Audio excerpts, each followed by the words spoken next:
whatever you wind up doing is exactly what you should be doing. And I have not behaved one single day of my life. Not one day of my life have I behaved, and I am fine. I need your help. I can't tell you what it is. You can never ask me about it later, and we're gonna hurt some people. Whose car are we gonna take?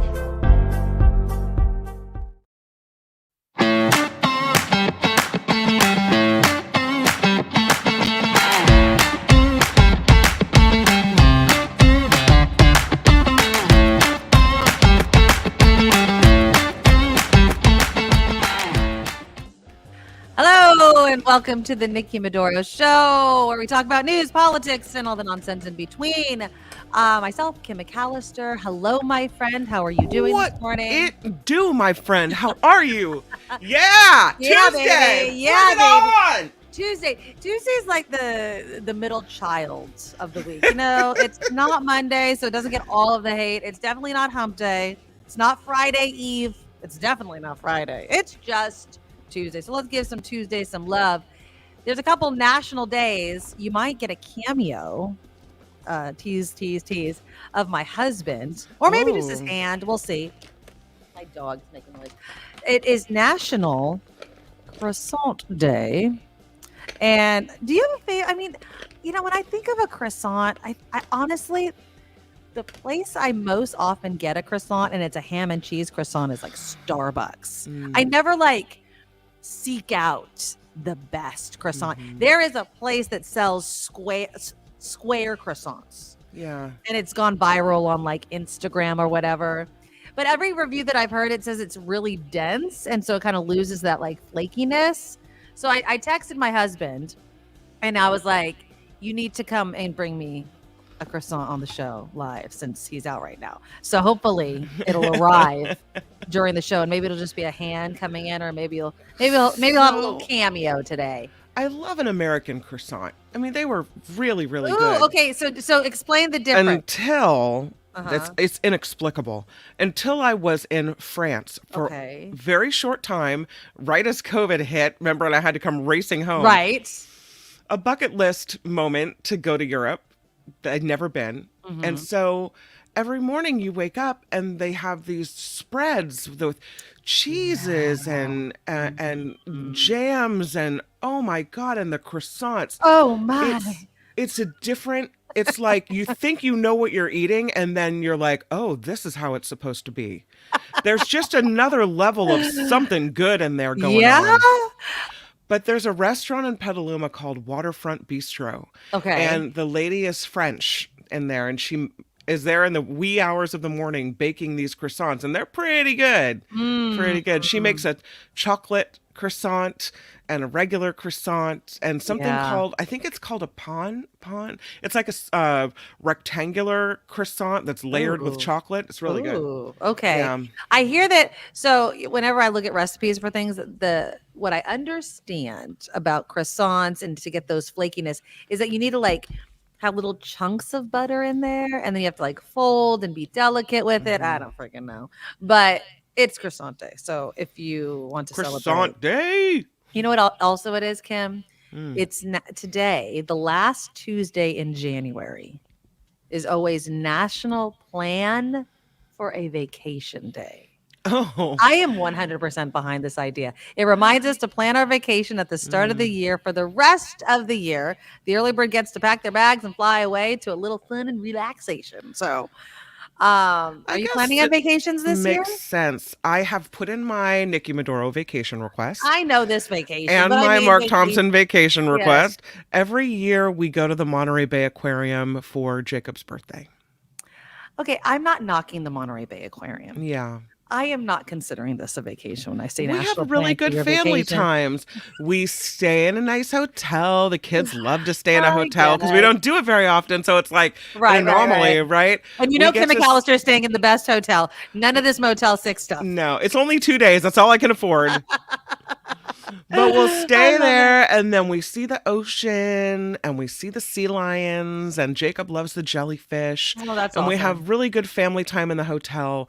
The hotel where we stay they have games in the lobby. Ooh. So we play by the roaring fire, and with the sea in the background, we play checkers and chess and all kinds of fun stuff. So it's like a good family moment, and it's only like a 2-day thing. Right. But it's still like that's a good birthday trip for us. Yeah, and I love that aquarium too, Spencer. We did the last time I went there, it was with the Girl Scouts, and it was the slumber party.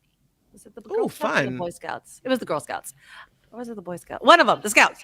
I was like, which children was I with? But no, because the whole family went, and it was really, really fun. And when you could stay at the Monterey Bay Aquarium at night, it's so freaking cool. So yeah, it's fun. I don't know. Sometimes when I say plan a vacation, I got to get the hell out of Dodge. You know what I mean? Like, it's a staycation. It's a staycation because it's here. You know, here. You know what I mean? But I do, being near the ocean, that's a check mark. You know what I mean? Yeah. It's so funny. So my mom, there's this whole. My parents had their 50th anniversary this year. There's been a big hoopla on where we go on vacation. But anyways, my mother is hilarious. She's like, all I need is a beach. But of course, this can't be the literal beach we live next to, right? It has to be a foreign beach. I'm like, we live next to the beach, Mom. She's like, a beach I can go into the ocean. I'm like, put on your bathing suit. Go into Put on your wetsuit. Done. But yeah, she wants like the warm water beach. You know what I mean? And I get it. It's different, but still, I don't know, man. I've told you guys I'm going to go to Vegas in April, and we've got some vacations planned. So daydreaming on the last Tuesday of January. That's what also you can do as you enjoy your warm croissants. Is that how you say it? Croissant? Croissant. Yeah. Croissant. Croissant. You have to like have that like nasally. I've always wanted to go to France. So yeah. It's yeah. Natalie says go to the Philippines. It's awesome and cheap. You know, the reason I wanted to post this. Do you know how many ads I get for going to like Thailand? Mm-hmm. They're like, it's so cheap. Do you know how much a flight costs? I was like, I don't know who it's cheap for, but the flight in and of itself is so expensive. You got a cheap ticket, hook up Natalie to the Philippines. Let me know, because that's where they're going to get it. Yeah. Kim says Thailand, Hawaii, Costa Rica, Tahoe. Just a few of the places people have gone that I house sit for just this month. Wow, that's got to suck, Kim. Like, you're like, okay, bye. Thanks for not taking me Have a great or time. your animals. Yeah. You do need a vacation, Kim. You do. Everybody needs a vacation. Absolutely. Vicky doesn't like tropical beaches. It's too hot. What?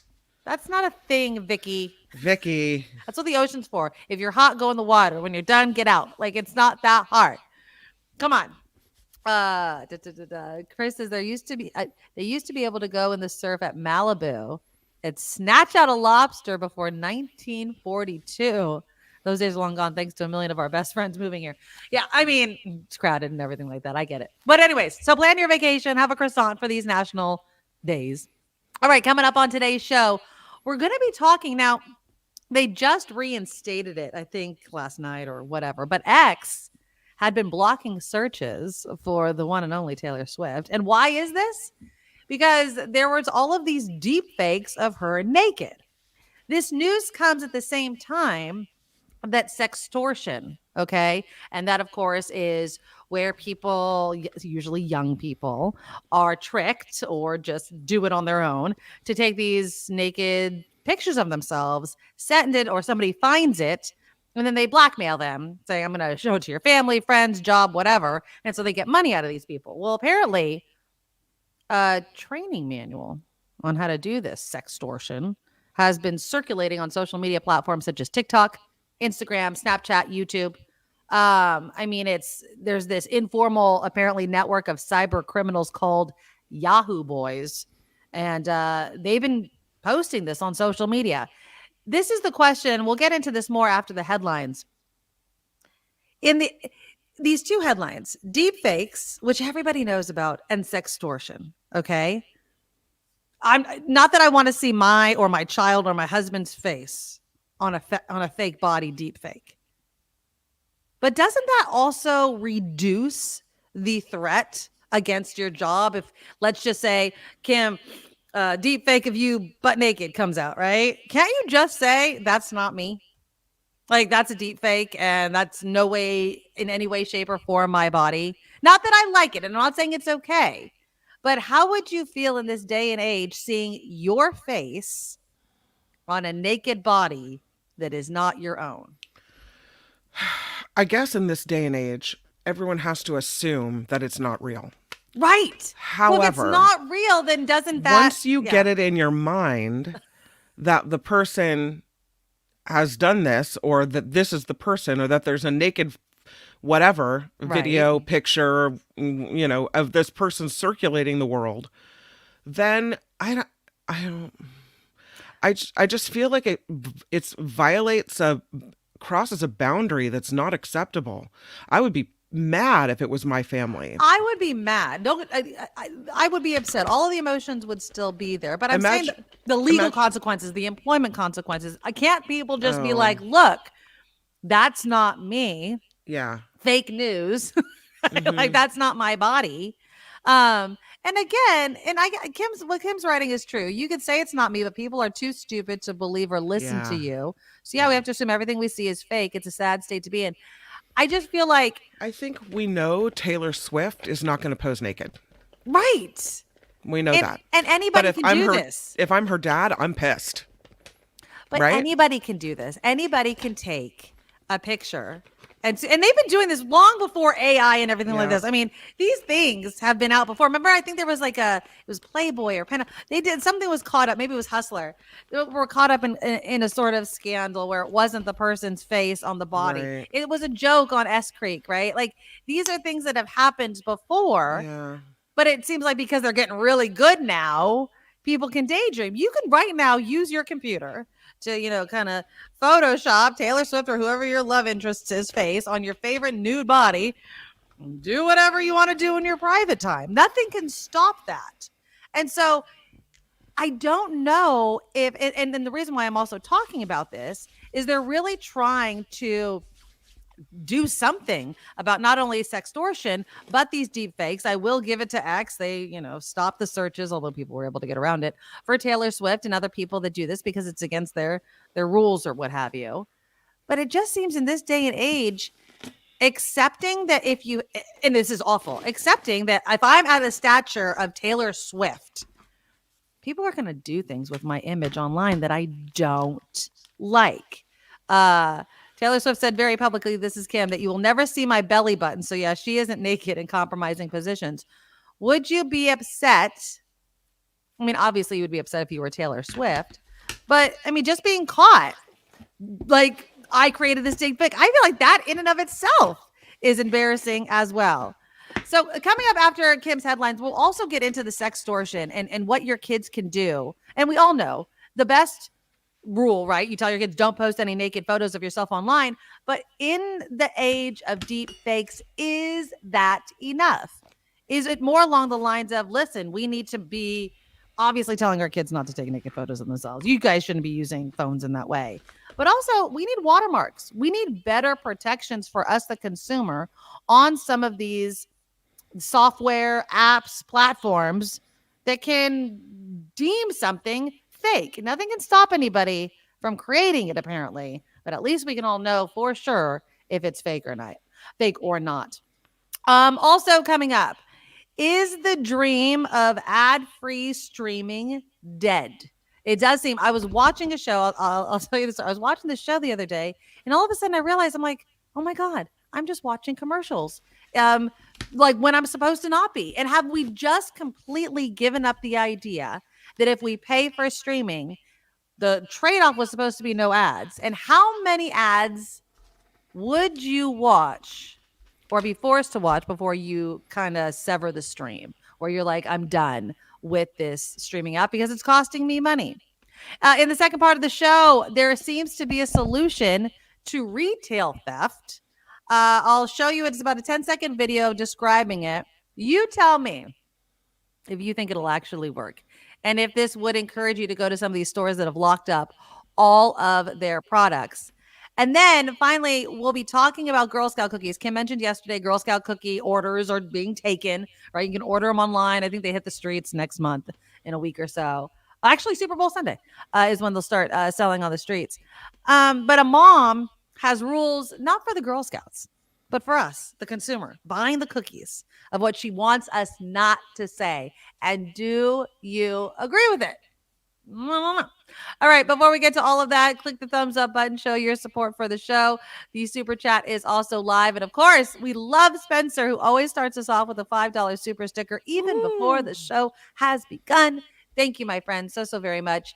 You can donate during the live portion or even on the replay, which I know so many of you watch. So thank you, you guys. We really appreciate it. And the number one way to support the show, as always, because we are 100% crowdfunded, is through our Patreon. Just go to thenikkimedoroshow.com. The Patreon link is there. You can sign up for whatever amount you want to, or you can bump up your donation, and it's one time a month. So thank you so much. We want to keep the show going, and it all depends on you. If you like PayPal, go to paypal.com, hit the send button, and then just put in the email address, thenikkimedoroshow@gmail.com. thenikkimedoroshow@gmail.com. We have merch at the Nikki Medoro shop and so much more. But let's take a look at some headlines, see what's going on out there with Kim. Now, from around the world to up your street, the Nikki Medoro Show presents News Czar Kim McAllister.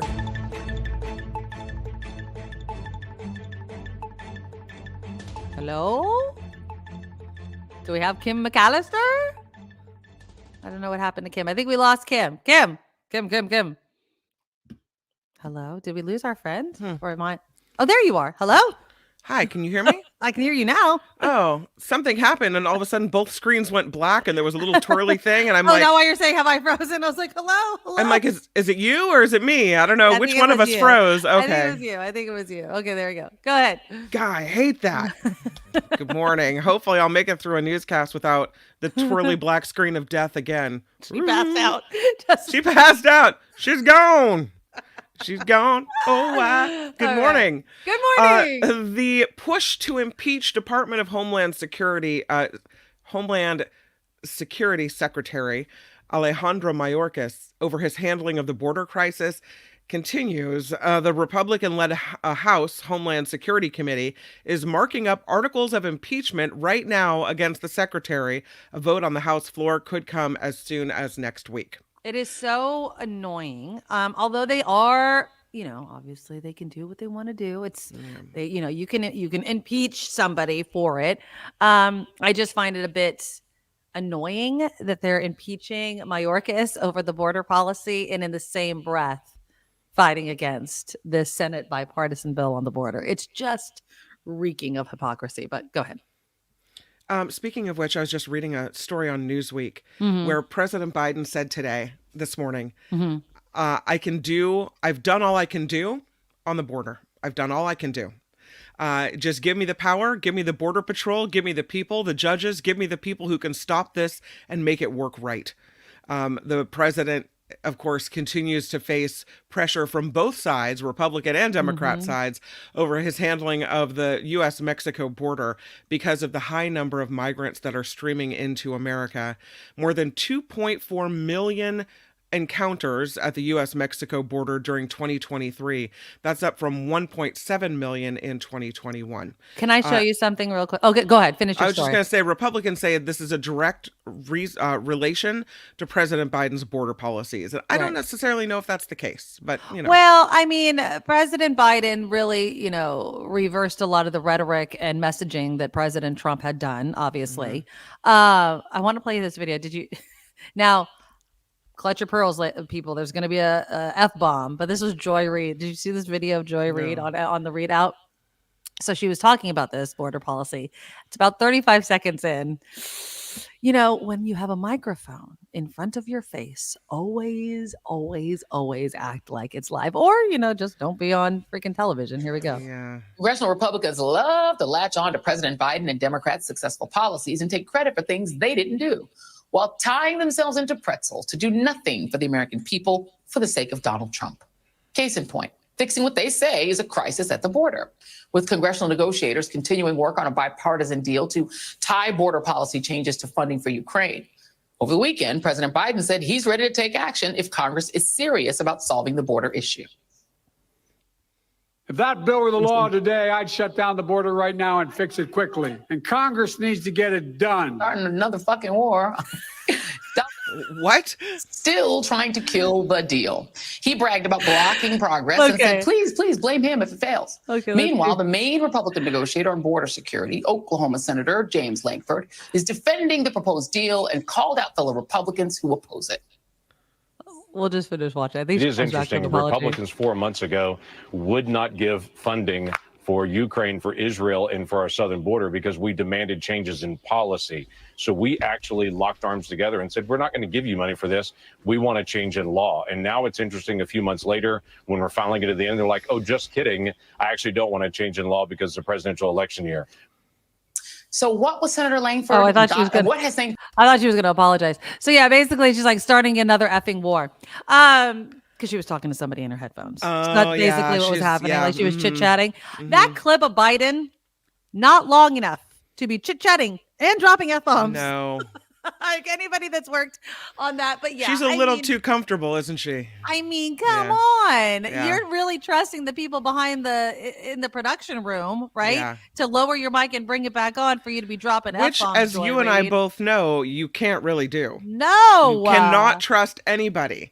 Because even if it's their job to bring your mic down, it's your job not to swear in front of the mic. Exactly. So, you know, and during COVID, we were working remotely. I mean, there was a lot of trust going on with the people back in the studio versus at home. Yeah, but she's freaking right. Not that I agree completely with dropping F-bombs, but you know. Karen got me saying some of the funniest stuff and singing into the microphone and doing the wackiest things. And I adore Karen Reed. She was our engineer, and because she loves it. I mean, she finds it so entertaining. So, but yeah, Joy Reid dropping F-bombs. But again, the frustration over the border policy, which looks like it's dead in the water. I mean, House Speaker Mike Johnson is like, no, this is not okay. It's a step, mofo. Like it is a step. Is it going to solve everything? No, but are you kidding me? They're going to censure. Oklahoma already is. Did you see that? Oklahoma has put in the articles or whatever to censure Lankford, the guy that was just talking about that, the lead negotiator, the Republican, Oklahoma Republican Senator Lankford, for what he's doing to create this bipartisan border deal. This might be the Republican Party. The epitome of the Republican Party is that they literally scream and yell about the fact that Biden won't do anything. And when they have something, I just want to read this quickly. I know, I'm sorry, I'm interrupting your headlines real quickly. No, it's okay. Carry on. So the censure, I want to read you some of this because it is so annoying. So this is the resolution condemning and censuring Senator Lankford's open border deal.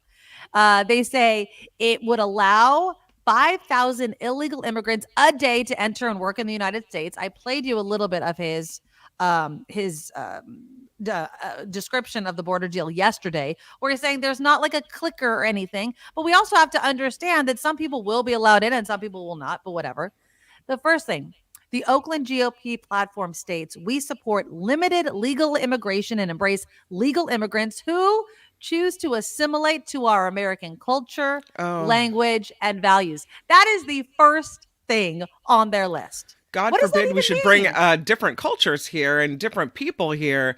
You have to act like us, talk like us, be like us. But by who? Exactly. When you cross over, what language are they speaking in Texas a lot of the times? Is it just English? I don't think so. What culture are we when you go have tacos and Chinese food? And we are a mishmash of so many cultures, and that's what makes America great, in all honesty. So yeah, and values? Values? Whose values? Whose values? So yeah, it just goes on. We oppose a path to citizenship that would grant citizenship to illegal aliens, which I hate. I hate that description. So yeah, it's a ridiculous. It's ridiculously hypocritical that not only the Oklahoma GOP, but that the House is opposing this border deal as if it can't be made better. as if it's not a start. But that's your Republican Party for you people. So there you go. All right, go back. Oh my, that's crazy. All right, so back we go to President Biden, who says he has now made a decision on how to respond to that drone attack in Jordan that killed 3 U.S. troop members and injured like 35 others. This is what he told reporters today while he was leaving the White House. The president said he holds Iran responsible for supporting the militant group who carried out the attack. So he says he's made a decision on how to respond, but we don't know what that decision exactly is yet. All right. He doesn't want to have a larger war or anything with American troops, but I don't know what a response looks like that avoids something like that. He's got to be careful, but he has to respond. So it's like a very delicate moment. Right. Americans are more confident in the U.S. economy than they have been in the last 2 years. That according to the latest Gallup Economic Conference Index. The outlook still overall negative, but it has improved over the last 2 months, and it is at its highest point since January of 2022. It also found, though, that nearly 2 in 3 Americans are still concerned about inflation, and they say price increases have caused financial stress on their households. I mean, who isn't concerned about inflation? I think that's a very loaded question. If that was how they questioned people, are you concerned about inflation? Who's going to? Yes. Yeah. Of course I am. Am I feeling inflation as I go buy $100 Stanley Cups? Am I worried about inflation as I buy Taylor Swift tickets? Right. I mean, can we really compartmentalize what people mean when they're being asked these questions? Like, what did you do in the past year? And then how concerned are you about inflation? Right. I'd like that answer. Missouri Democrat Cori Bush is reportedly under criminal investigation by the Department of Justice.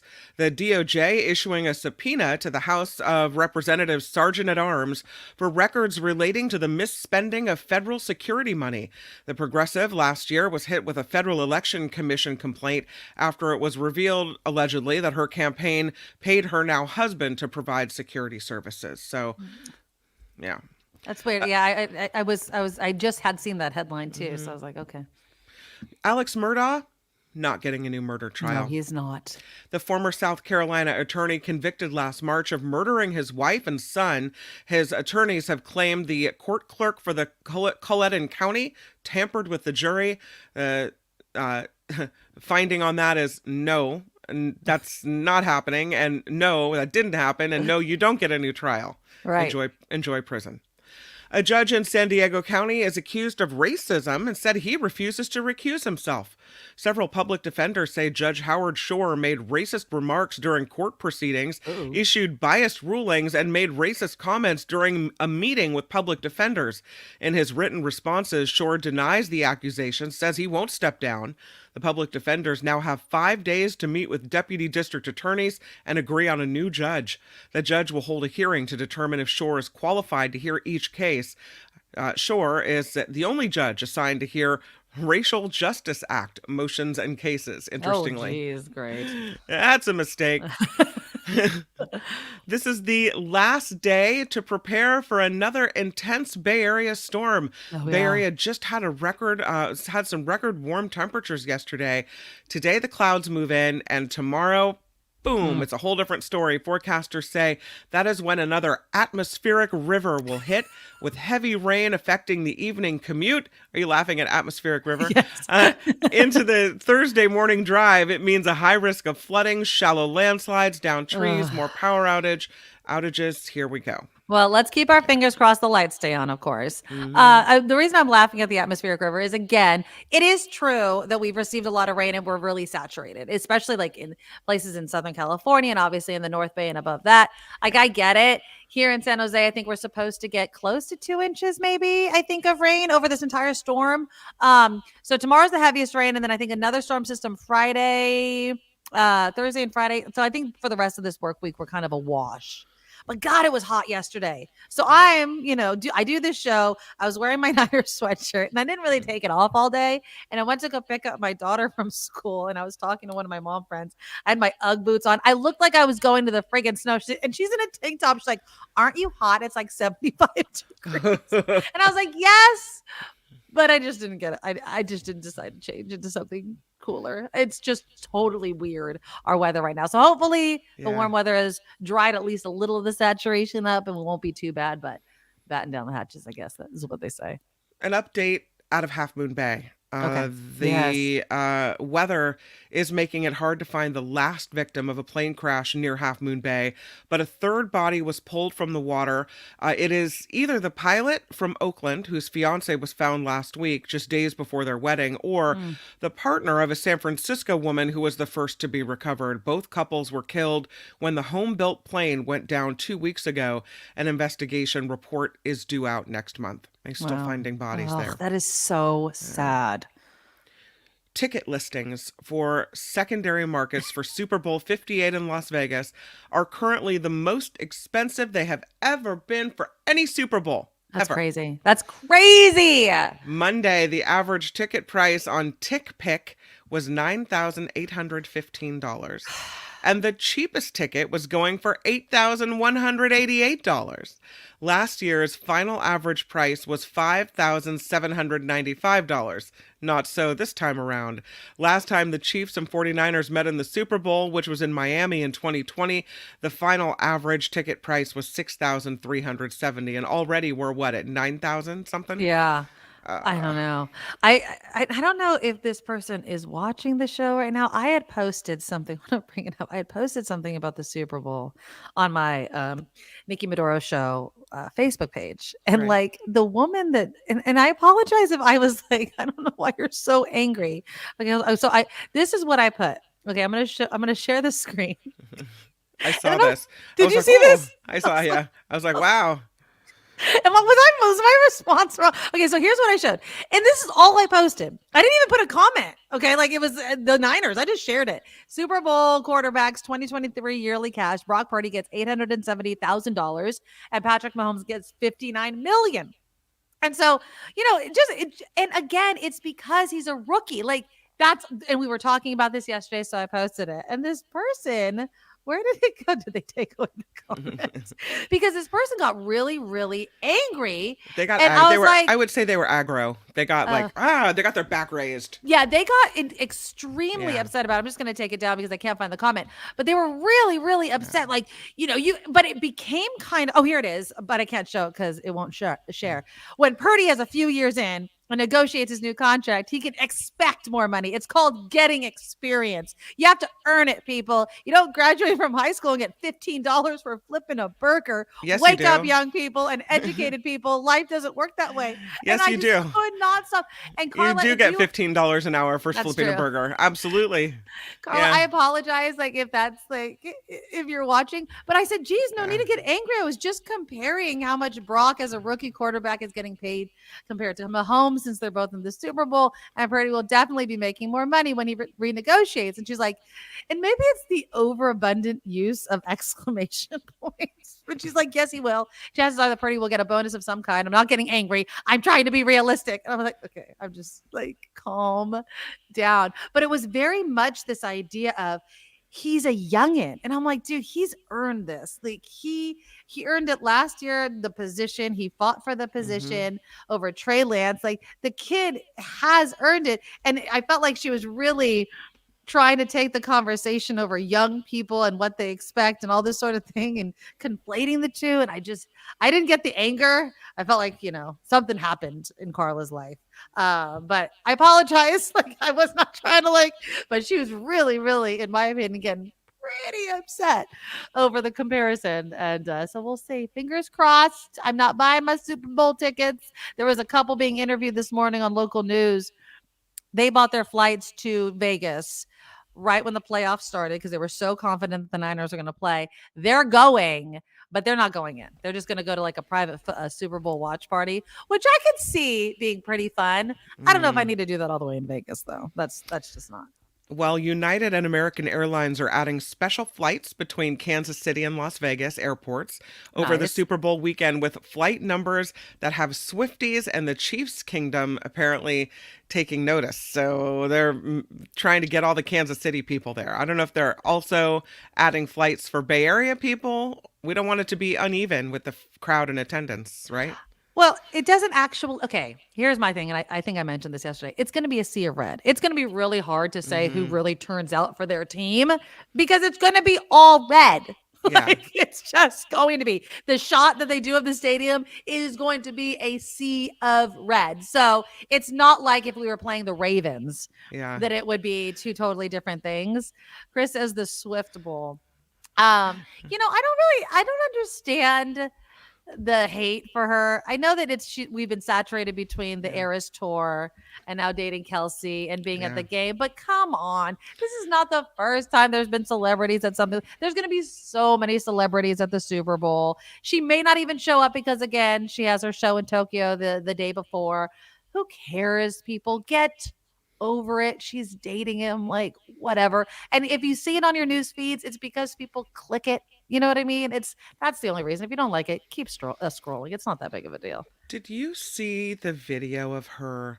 She's in the box watching the last game on Sunday, and the video pans to her, and she's talking to a couple people and looks up, sees that she's on screen again. Oh yeah, and she says, mouths "Go the away, words, please. Go away, please." Yeah. She mouths, and it's like, she's over it too. Oh yeah, she knows. Like, she's leave me alone, God. Well, and it's not her fault. You know what I mean? It is not her fault that they keep showing her. It is not her fault that, people get all. And did you see, there was another video, she was leaving the game after, the Chiefs beat the Ravens, and Ravens fans were like, "You did this." And she's like, "I didn't do anything." Like, that it's her fault. The Ravens freaking lost. Like, no, dude, it was your team. Again, I think it's so sexist. I really do. I think that it's unfair, and leave her alone. Leave Travis Kelce alone. The more you guys throw hate at it, the worse it is. And I'm sorry, if it brings new people into the sport and liking the sport and whatever, then just, who cares? It's not your game. Everybody can like football for whatever reason. Some people watch it for the butts. Some people watch it for Taylor Swift, and some people like it because they like the game. So there you go. Interestingly, John says MAGA heads hate Taylor for some reason. Yeah. I guess she's fairly liberal. Yeah. Did you hear? They were just on that note, because you're triggering stories in my mind. Fox News is what is her name? Pierrot. Jean Pierrot. Janine Pierrot. Pierrot. She has advised. I love this. She's advised pop singer Taylor Swift on Monday to not get involved in politics amid reports that President Biden's re-election campaign is trying to secure the endorsement. Let me give you a hint, Pierrot. She's not supporting Trump. Now, whether or not she stumps for Biden is a whole different story. She, in no uncertain terms, likes Donald Trump. So that's not happening. Watch Miss Americana. She is not supporting anybody that is anti-LGBTQ, anti-reproductive rights. So if you think you're going to get Swift's endorsement, it ain't going to happen. Now, whether she puts herself out there and actually goes and stumps for Biden, who knows? She doesn't have to. And I don't think that's something that you should pressure. I would see her basically being like, go vote. You know what I mean? Vote for certain issues. I don't know if she'd actually go out there and say, vote for Biden. I don't know if she'd do that. Walnut Creek Adult Softball says, I saw a meme that said, I don't know why you men are all upset about Taylor. I thought you stopped watching when Kaepernick took a knee. That is really good. That is really, really good. I think I saw another one where it's like, Taylor Swift should just take a knee during the Super Bowl, and that would just totally piss off everybody. She's not going to do any of that. She just wants to watch her boyfriend play football. I mean, give it up. But yeah, that's really funny. That's really, I thought you weren't watching. I thought you were burning your jerseys and not watching anything anymore. I thought that was it. I mean, the Niners are playing. I mean, it was his team. Like, Jesus, it's crazy. So funny. Well, beware heading into any Department of Motor Vehicles office in California. The agency suffered a statewide computer outage yesterday, and it doesn't seem to be fixed yet. At last check, there's still no update on social media after the DMV said it was experiencing network interruptions. This means customers can't get their driver's licenses or real ID cards processed. Other services are still available online, but if today was the day you're planning a little visit to the DMV, it might be not worth your time. I got, within the past 2 weeks, I've gotten 2 things in the mail saying that they've had a data breach, right? One was my old mortgage company, okay? But they offer you the credit lock for free or whatever. So yeah, my credit's just completely locked. and my husband's as well. And that's fine because we're not getting credit cards. We're not going for a loan. Right. So it's not that big of a deal. But yeah, it sucks.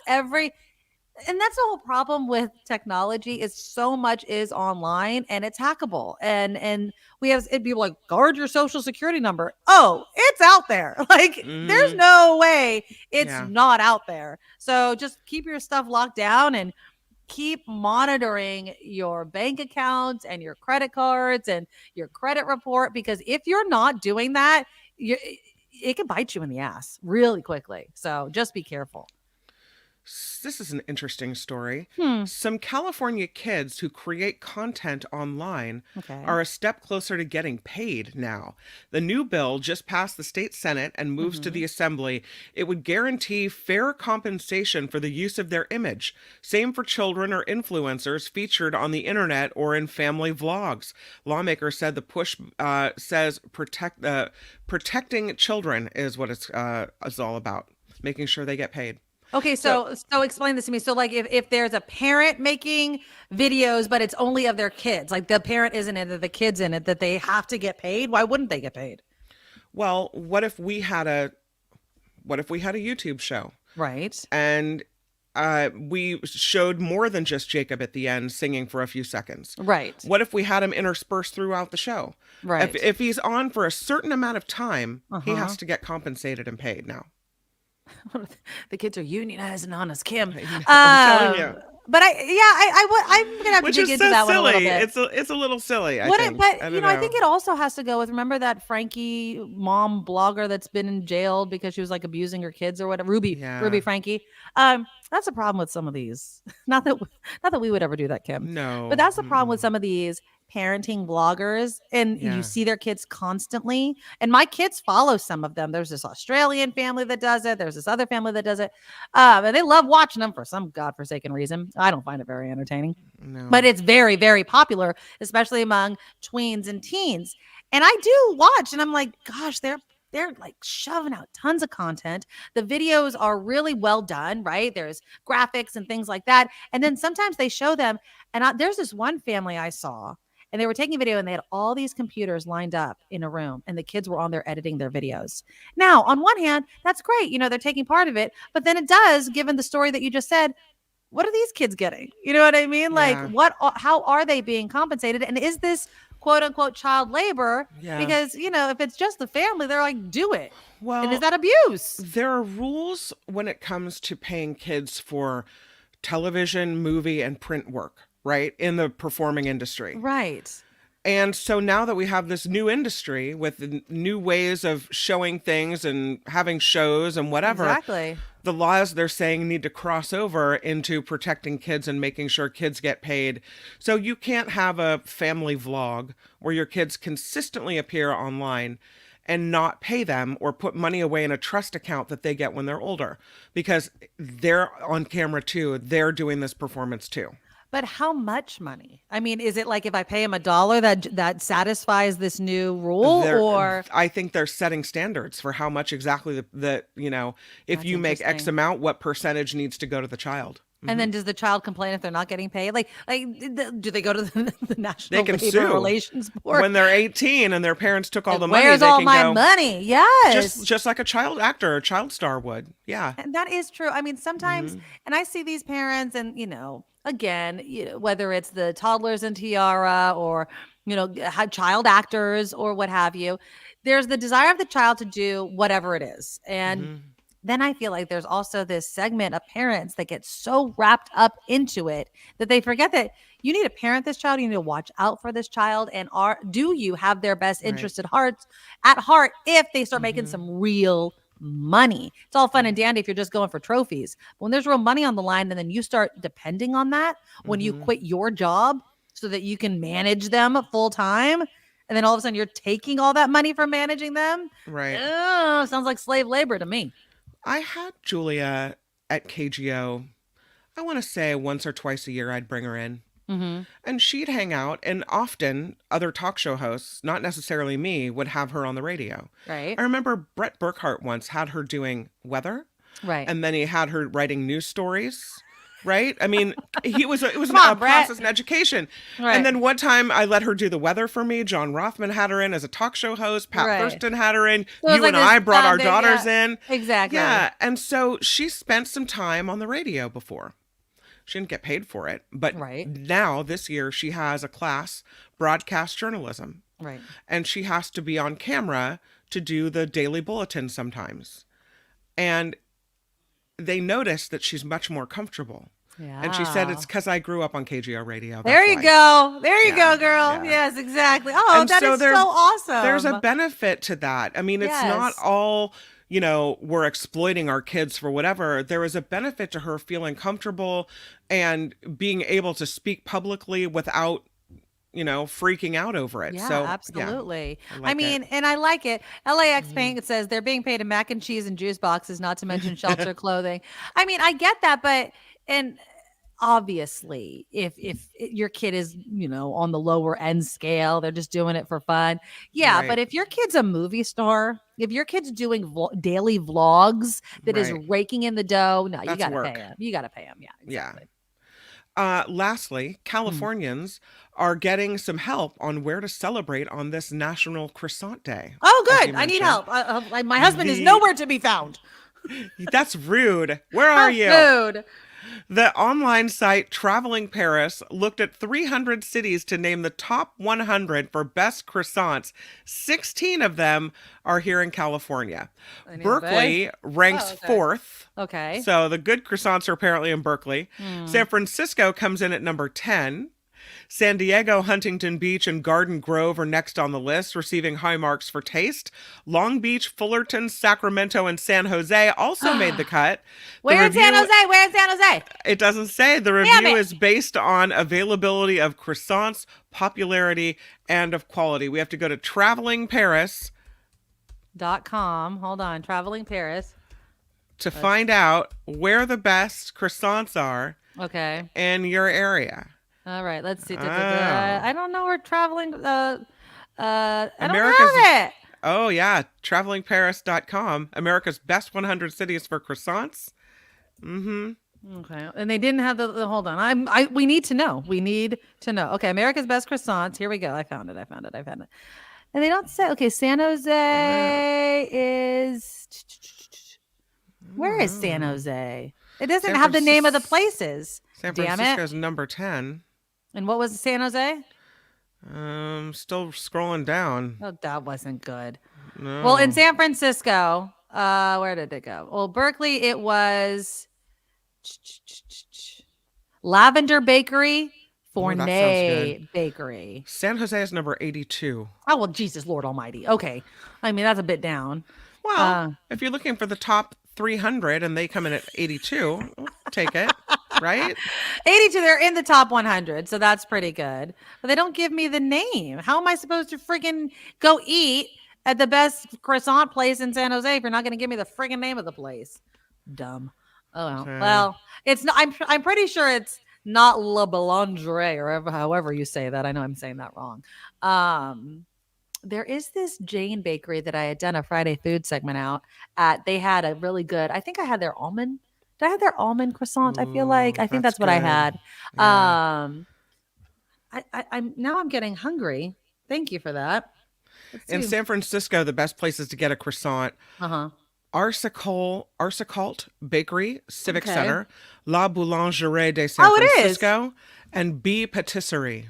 Ooh, I would want to go to some place other than Le Boulangerie simply because I think La Boulangerie. I feel like they used to, and I think they still do have the connection with Starbucks. So I feel like whenever I go there to get the ham and cheese, that's the one that I'm getting. And I want to try something new Something fancy, something new. or just something, a new one. Like, come on, people, Yeah. give me, if you live in San Jose and you've had a good croissant, let me know where. And because Yeah, obviously my husband is failing to bring me one. At number 82, they have not listed San Jose I know. spot. Lame. Although They you do can go give- on Yelp or whatever and find They do it, give I'm the correct pronunciation. sure. Okay, It lay it on me. is. Well, I'll say it together here. I'll make a headline for it. Croissant. Croissant. Croissant. Hold on, because I have to. Yeah, we have to do it right. Okay. All right, you ready for it on the bottom of the screen? Here it is. Okay. Croissant. Croissant. Croissant. This is what we do. Croissant. Are you all saying it with us? I know you are. Croissant. Say it in your best French. Go ahead. Croissant. That's how we say it here in America. It's Can I get a croissant and a coffee? Thank you. Croissant. Imagine if you walked up to the Starbucks counter and you're like, croissant. I would like a croissant. Croissant. They'd be like, you know what? Get back in line. Come back when you can say it right. Croissant. It's the R and the W together that gets croissant. me. Croissant. Croissant. Yeah. Croissant. This report is sponsored by Croissant. you. Croissant. Thank you for all the ways you support the show. I'm done. Please find us at theNikkiMedoroShow.com, theNikkiMedoroShow.com, the Patreon, the PayPal links. It's all right there. Yes, thank you. Thank you so much for all the ways you support us. We love you guys. This is the Nikki Medoro Show. Thank you, Kim, and everybody that just went along with all of that. Yeah, everybody is just, it's the R. Murphy says it's the R in the back of the throat. Just drop it. Croissant. Croissant. Croissant. Croissant. I don't speak French, people. Never took a lick of it in high school or college. So there you go. All right. You know who speaks French is my son. Oh, good. Like he speaks it well. Good. He has a girl from France just arrived as a new student in school. Okay. So he starts talking to her because he's been on Duolingo for the last 2 years trying to learn French. I love that. No Dylan's joke. Been trying to learn Mandarin, so how's that going? Or Japanese. That's a hard one. Yeah. I don't know. I always ask him, I'm like, are you actually speaking it, or are you just doing the quizzes? Like, are you actually having the words come out of your mouth? He keeps telling me, so we'll see what happens. So yeah, I don't know. That's awesome. That is really cute, though, that he's learning it to be friendly with her. All right, well, that's the headlines. Let's talk a little bit about protecting all of us from sextortion. And again, it's kind of nuts, people. So apparently, now this had come out. This was a new study that had recently come out from the Network Contagion Research Institute, or NCRI. And they say a form of cyber crime called financial sextortion is rising in North America and Australia. And it's a major portion of it is driven by this cyber criminal group based apparently out of West Africa. And they call themselves the Yahoo Boys.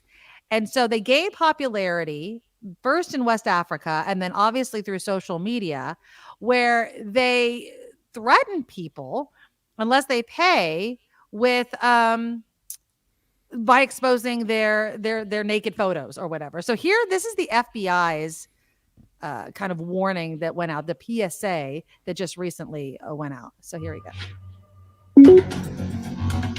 Got someone online. Hey, where are you from? Want to exchange pics? They're not always who they say they are. I'm just doing the voice for you people. Send me $500 right now, or I'll ruin your life. So it's really awful. Yeah. Now, I tell my kids all the time, do not in any way, shape, or form show anything online. But if they get caught, what are they supposed, what would you tell your kid?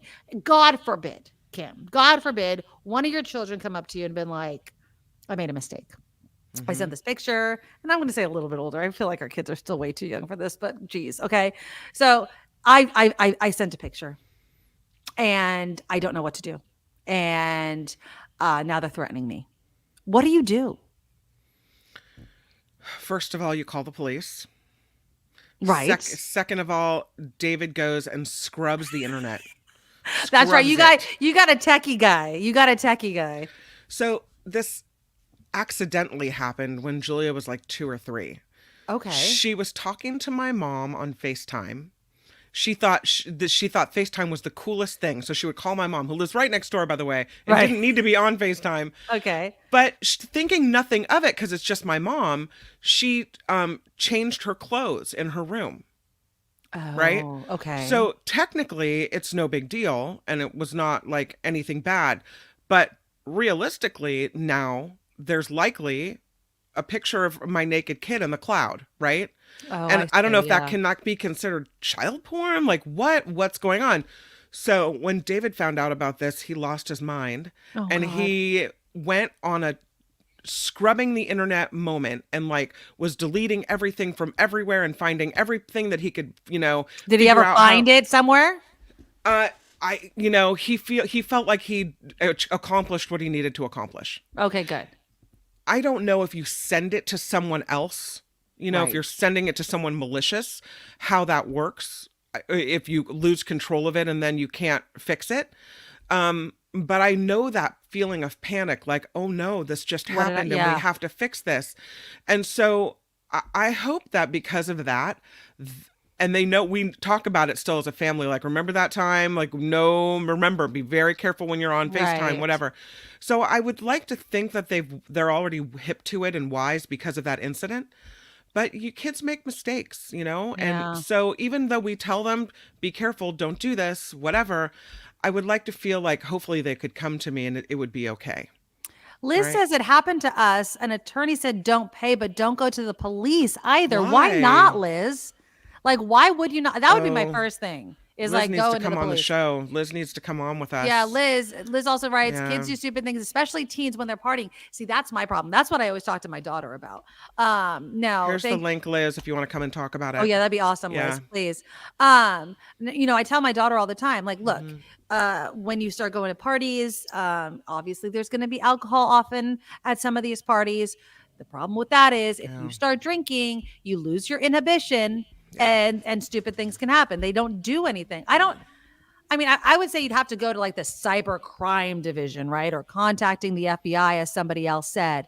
But it's scary because like you have a husband that knows how to scrub the internet or do at least attempt to remove the image. Not everybody has that capability, know? And then if you try to find somebody to do it for you, sometimes that can be a scam. And so that's why with this age of sextortion and deep fakes, what's to stop a friggin', clever kid from creating a deep fake of someone at school, printing it out or texting it to everybody, and the kid that's in the picture could be screaming from the rooftops, "That's not me." Like, what should the punishment be for something like that? And if it's not your body, but it's your head, is it child pornography? I would say yes. You're creating child pornography with my image, whether that's my body or not. Agree. It is awful. Anonymous says the police don't have the resources to track it online. You submit a DMCA request to Google and Apple. Like I'm assuming that's the to remove the image. You know how long that probably takes, though? It ain't instant. And how many people have screenshotted it since then? And I was told once, and I don't know if this is true, so pardon my tech ineptness, that every image you've looked at or video you've taken or picture you've taken, even if you delete it, it's you still think somewhere. you've deleted it still lives somewhere on your phone or your device. Right. So there are some people that know how to go to those places on your, in your device and get rid of it. We should ask Jefferson Graham about that when he comes on the phone with us, on the phone with us, on the show with us on Thursdays. I'm positive that's true. And that again is why I don't, to this day, you don't see naked pictures of me, even if you're married to me, honey. Like, it's just not happening. No, like, don't do it. No way, shape, or form. You want to see these tatas, you're going to see them live and in color. You know what I mean? Like, it ain't happening. Wow. Hello and good morning. Liz says police don't have cybercrime divisions and they won't do anything. Sadly, it just gets your kids in the system in a non-positive way, even though they are the victim. Ooh, interesting. Interesting. Yeah. Yeah. I just feel like that would be my my go-to. You know what I mean? Like, it would be... so there's been a crime committed, and when crimes are committed, you contact the authorities. But Liz, I probably would still reach out and see, like, what is the consequence of something like that. I don't think I'd be able to not. She said that's per an attorney. I hope it worked out for you, Liz. Yeah. Oh, I wonder if that's my croissant. Oh, ho, ho, here it comes. Croissant. I wonder. My freaking... honey, if you're listening to the show right now, come inside so the barking can stop. Thank you. But yeah, Liz, did it work out for you? Were you able to get any sort of resolution? Is the image still out there? Because that's my question. Okay, I might not be able to arrest anybody for this, but how difficult would it be to, and I know nothing's ever gone from the internet, but like push it down so it's not found anymore? I feel like if they can track whoever's made a threat against the school, right? Right. If they can track whoever sent a threatening email or whoever sent a social media post or whoever's behind whatever threat came in today, that they should be able to track whoever sent the threat to your child to out them on whatever, stupid moment they had to send the picture. Yeah. So I don't know. I mean, I hear that, the police don't do anything and maybe this is so common that it just, it becomes nothing. But I want people to be punished who are doing this to children. Absolutely. I love Walnut Creek adult softball. Gosh, it used to only be names on bathroom walls, right? Yeah. Like for a good time, call Kim McAllister. Woohoo!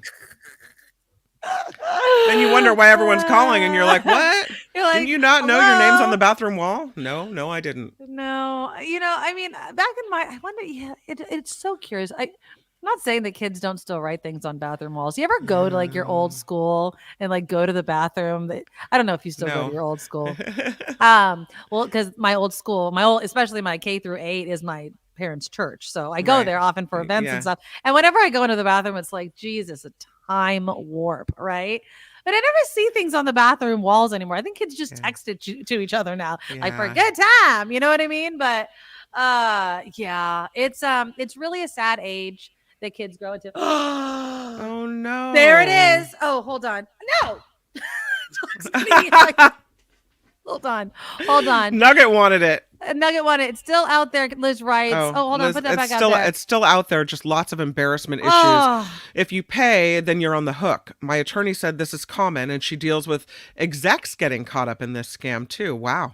Okay, so I don't like that it's still out there. I don't like that either. I'm so sorry. And that's again the reality of this age that we live in right now.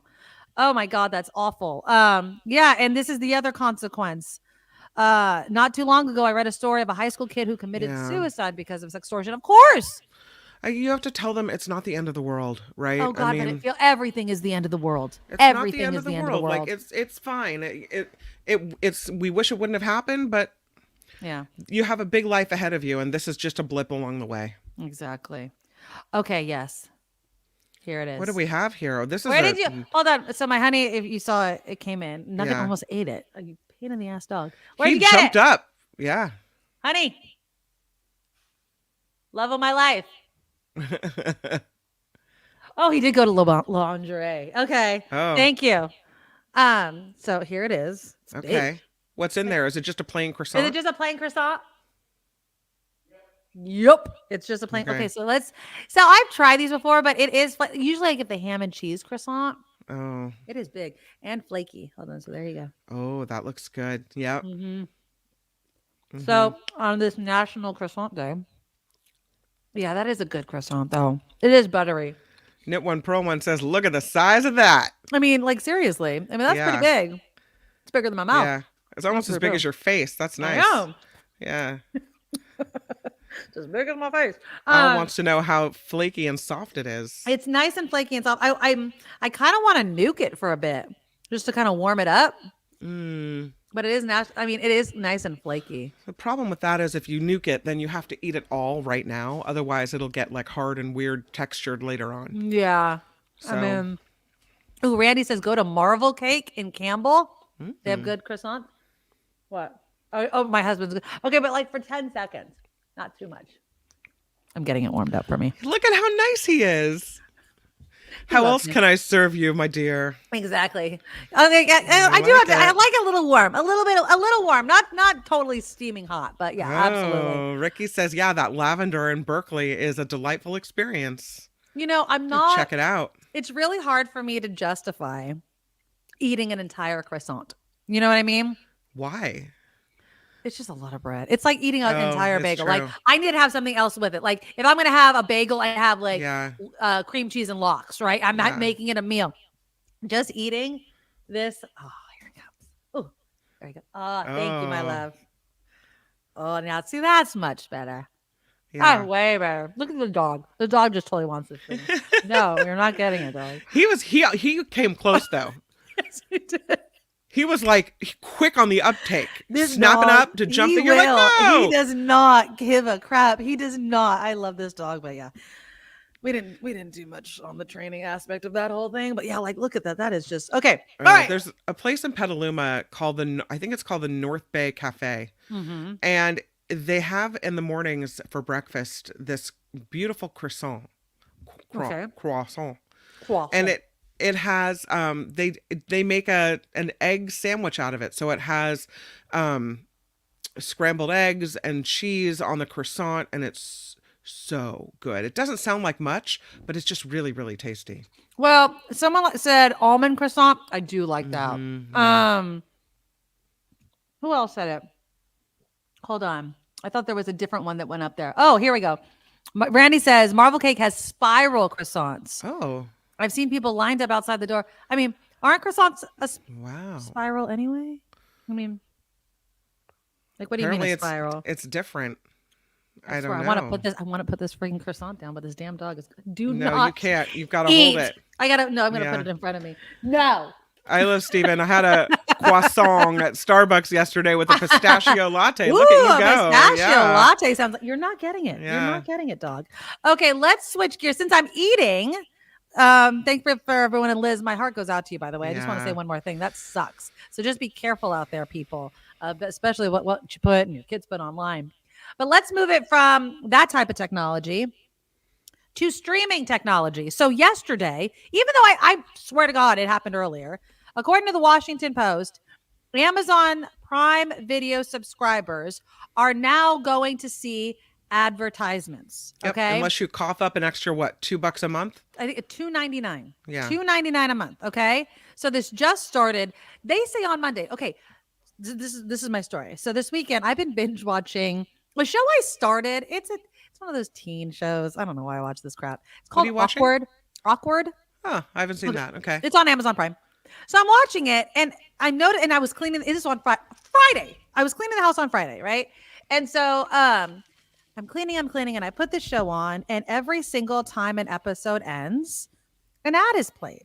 Now it's about 30 seconds. It's not that big of a deal. Right. But I was like, when did this begin? So here's my question. 1, will you pay extra to see 0 ads? Or, like in my case, it wasn't during the actual show. Like I got to watch the entire episode ad-free, but there was an ad in between episodes. Do you think that is fair given, as you can sense from my emotion, the promise they made when we signed up for the freaking streaming app? This is what I don't understand. They promised us one thing, and I will say Netflix did. I will say this. Netflix is the one that led it, right? You can watch all these TV shows and never see any ads. And now all of a sudden, oh no, you have to see an ad. And in the fine print at the very bottom, it probably says, and we reserve the right to change the agreement at any time we see fit, whatever we want to. La, la, la. Yeah. Yeah. Vicky says it's not fair, Nikki. Okay. So Vicky and others, if you don't think it's fair, the first ad, in between ads, what would it take? You remember it was cut the cord to sever the stream with not your least favorite app, but with your favorite app. What streaming app do you use the most?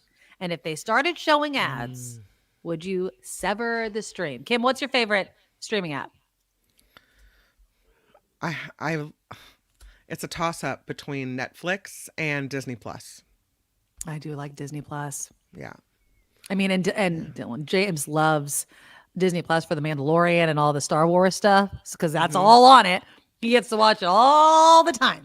Are you sad that you cut the cable? Well, I'm pissed, actually. Thanks for asking. So I have Hulu plus live TV, and it's not supposed to have ads, except it does have ads on certain channels that Hulu doesn't have control over the channel. So I see ads all the freaking time. All the time, but it's way cheaper than Does Hulu give you live television? Yeah, I pay for live TV. Oh, okay. So I get all the live TV channels. I mean, I pay for the biggest. You can get Hulu for very cheap. Okay, I pay for the most. So I pay about $85 a month for Hulu. Oh, wow. Plus live TV. It comes with Disney. So it includes Disney. It has ESPN, so I get all my sports channel. That's the thing. I could not convince Mr. Croissant Bringer over there to give up DirecTV if he was not able to watch all the channels that he could watch on DirecTV. So we pay for the biggest. But again, they're like Hulu plus live TV and then without ads, but they still show ads on channels in which they don't control, which is like all of them, it seems like. So I don't know. And then I have too many streamings. I wonder if you are paying more or less than you used to be before you cut the cable. Well, I'm definitely paying less if you just compare what I was paying for DirecTV, which was almost $200. Ooh. To Hulu plus live TV. Yeah, DirecTV is a freaking scam. Okay. Yeah. But I'm probably paying more than I paid before I started streaming with just DirecTV because I'm buying all these streaming apps. Now, which one do I give up? I like them all. I really do. So Netflix, I can only watch in my bedroom because that's the only way that I could stream it without paying. Disney Plus is included in my Hulu plus live TV. We get Apple TV. I forget. I think I get Paramount or Peacock with my Verizon subscription. So one of them gives me that one. Right. That's already included in my phone. So I get that one. What other streamers do we have? Yeah. I mean, we have so many. It's annoying. I think this was the long game of cable companies. They're like, fine. You want all these streaming apps, all of these channels are going to create their own streaming. So Max, HBO has their own streamer.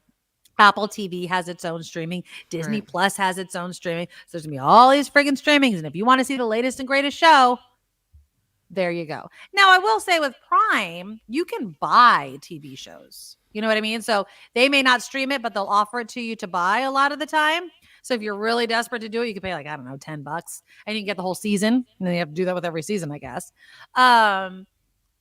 Jim says I have to sew that cord back together. Exactly. I feel like that's what they were trying to do. Yeah. Square says Roku gets all the streams and has the Roku channel, which has movies too. I don't have Roku. And I'm assuming that's one of those over the top things like you could do it. John says, for a year, I was getting Peacock, Hulu, Paramount Plus for like $1 a month with ads. Don't mind the $1 a month. Once the special offer ended, I dropped them. And if you're really good, you could just keep doing the free trial, like drop it, be off it for like, I think a month or something. You have to have like some sort of gap and then you could bring it back on and do it. But again, is an ad in between episodes too much to ask? I feel like it is a little bit. It kind of pissed me off. You know what I mean? I'm like, wait a minute. Have you ever watched a movie? You probably haven't. On Freevee or Tubi? I've heard of that one. Yeah, it's on my smart TV. Yeah. Yeah, and so if you like it? Click. Well, it depends on if you can only find it there. It's a great resource. It's free. But you do have to, every 15 minutes, they pop in with, I want to say, 5 minutes worth of ads. So you really have to want to watch that movie because it's going to take you twice as long to sit through it because of all those advertisements. I will say I kind of like having a little bit of a break because I hate I don't usually hit pause. I'll just go, if I won't miss that much. Right. I'll run and do some laundry and come back. But it's nice to have that it's the ad, time to get up and do something, time to move, time to, Doesn't it remind you of like when you had cable? TBS was the worst with this. I don't know if you guys know the channel TBS. Anytime they showed a movie, they had such long commercials that a 2-hour movie was like 3.5. It was so long. That's what it reminds me of. Freevee. Yeah. It's like, okay, can we just watch the movie? And then they always put the commercial right at like the worst spot. You're like, come on, just keep going. So we've been trained to not watch commercials, but we also know that ads pay for things, right? Yeah. Subscriptions can't carry it all, obviously. So if I'm going to have to get ads, I don't want it in the middle of the movie. I want it in between episodes. Or show me an ad at the beginning of the movie and then I don't want it anymore. Yeah, I agree. John says, I grew up with ad-driven TV, so the ads don't bother me. I tune them out. I refuse to pay a lot for ads. I refuse to pay a lot for ads. Yeah. Yeah. So to get the ad for, I understand what you're saying. I don't know. It pisses me off. But yeah, so Amazon's doing that. But for years, streaming services were selling us one dream, and they're saying that dream has come to an end. No ads during a movie. We'll hook up our old DVD player first, says Ren. Yeah. Yeah. Streaming companies have been tinkering with subscription charges and other fees. Almost every streamer, according to the Washington Post, has raised its non-ad streaming fees. Netflix started cracking down on account sharing, as we know, and others are going to follow lead. Okay, so here's what we have a breakdown right here. So Netflix, no ads cost you $10. The previous cost was $10 for no ads. Now it's $15.50, and if you want ads, it's $7. Hulu, previous cost was $15. The current cost is $18, and if you pay for ads, it's $8. They just want to squeeze an extra couple bucks out of us. Yeah. I mean, it adds up. It definitely adds up. Yeah. And Wes kicking in $5. Thank you very much. Helping with Wes. the Hulu Thank bill. you. Right. There you go. I mean, thank you, Steven Wes. says, I have a stick, so I get Netflix. Sorry. It's okay. Netflix anytime. I want to have an Amazon Prime. I have Amazon Prime on my phone. Can use my membership to get Amazon Prime on the TV. But yeah, Amazon Prime is now showing ads. And like, are the ads? I know they're probably targeted and they learned something about me based on where I live and where my IP address is or however they work it out. Because I know that like on Hulu, the ads I see are for like Sam Liccardo's congressional run. You know what I mean? They're very targeted. I'm sure my brother is not, if he's watching Hulu, seeing Sam Liccardo ads, of course. So, I mean, it's kind of genius that way, too. Lori says, Freevee on Prime never has more than 3 minutes. It's usually less. I found the standalone app had more commercials than Freevee in the Prime app. Oh, interesting. So my smart TV just has the Freevee app. I don't go through Prime to go to Freevee. I just go straight to Freevee, but I know what you're talking about. If I go in the Prime app, there's a whole window where it's the Freevee stuff.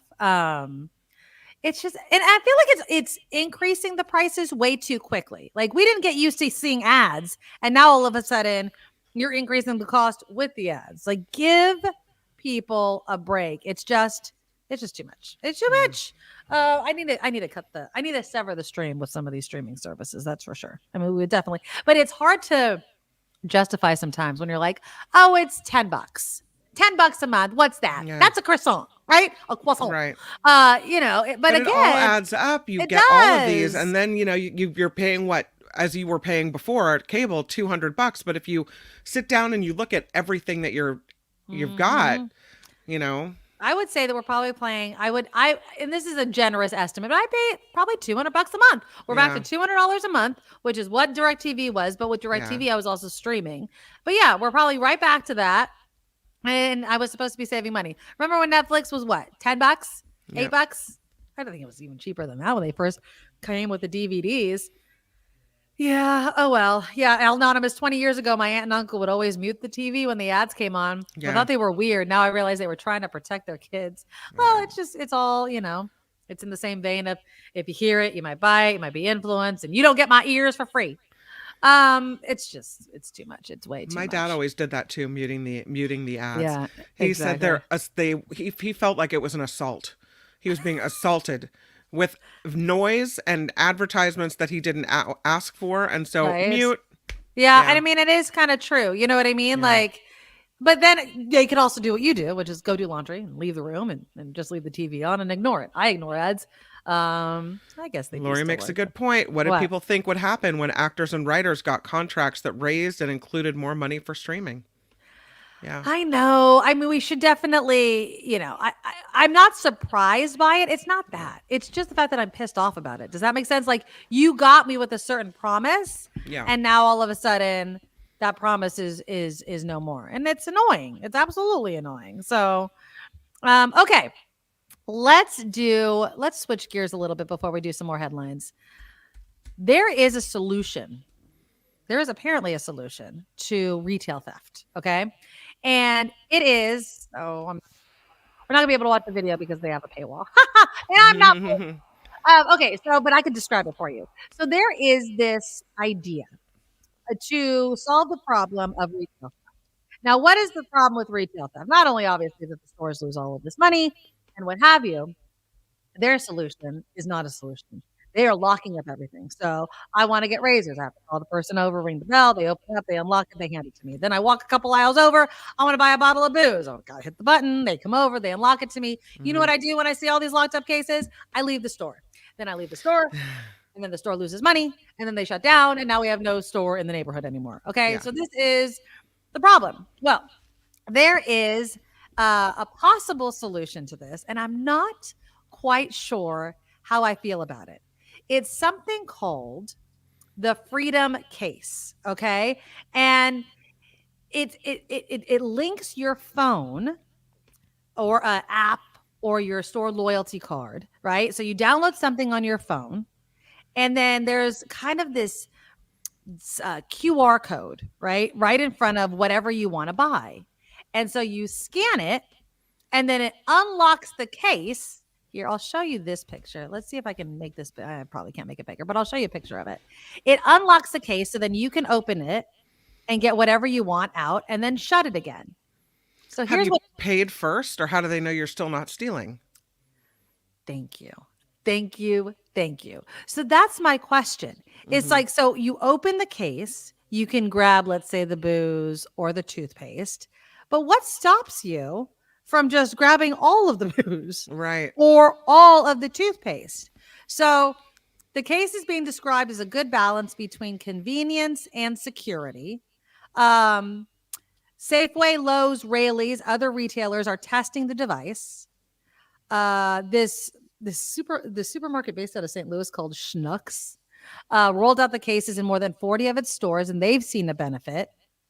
So I think there are concerns. So you can see it. It's small right there, but see the side right there? You kind of scan your phone, and then it opens up the case, and you can grab it. So it knows who you are. That's one thing. It knows who you are. It's linked to your phone. It's a step, right? If there's any sort of problem, maybe they'll move on, kind of deterrent, like a dog deterrent for homes and things like that. Like, why would I go to that store when I can go to that store over there that doesn't have this case? I still feel like it's I like the idea. I still think that we should just transition more towards you order online and pick up your bag of goods. That's what I think is really needed. It still creates jobs. Yes, you might reduce those impulse buys, which I know stores love, but hell, it's better than not getting any buy because people don't want to go to your store. And also, like, what if you're a consumer who sees something and wants to look at the ingredients on the back, or wants to compare prices? Like, okay, if I buy this brand, I get this price. If I buy this brand, I get this price. And how much? And like, there are people that compare labels and do, like, you know, very I'm sure you could heavy find that comparison information shopping. Online. Can't you find that? But it's a little different when you're standing there looking at all the options. Yeah, I hear what you're saying. Eric says, I just hate the name Freedom Case. Is that like Freedom Fries and Freedom Toast? I know. Chris says, why not just scan your ID or credit card to get in the store instead of locking everything up? Interesting.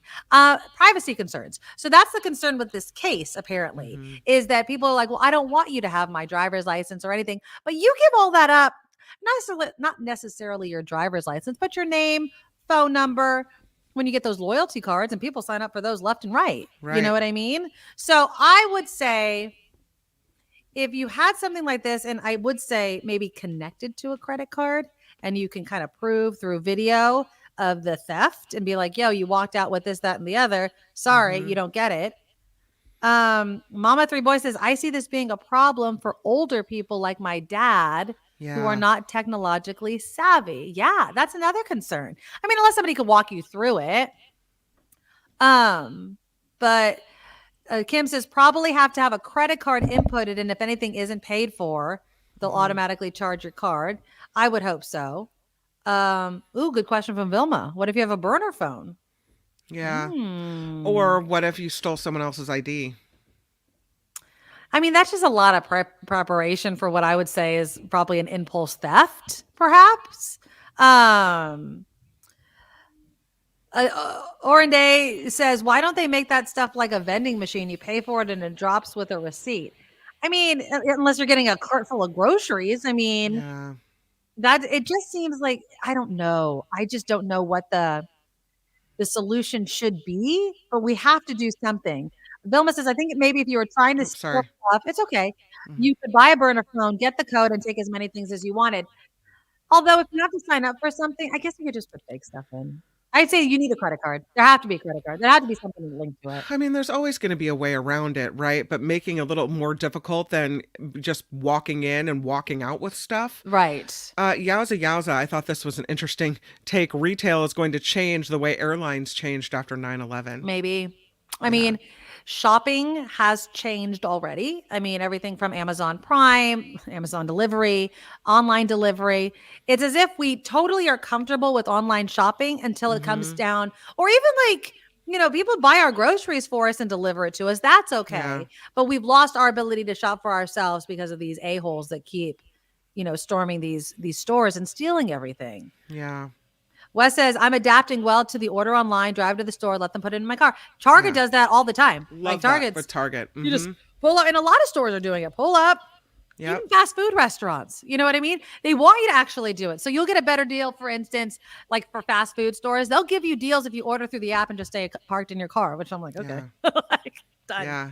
Not to ask me twice. Dick's Sporting Goods does it.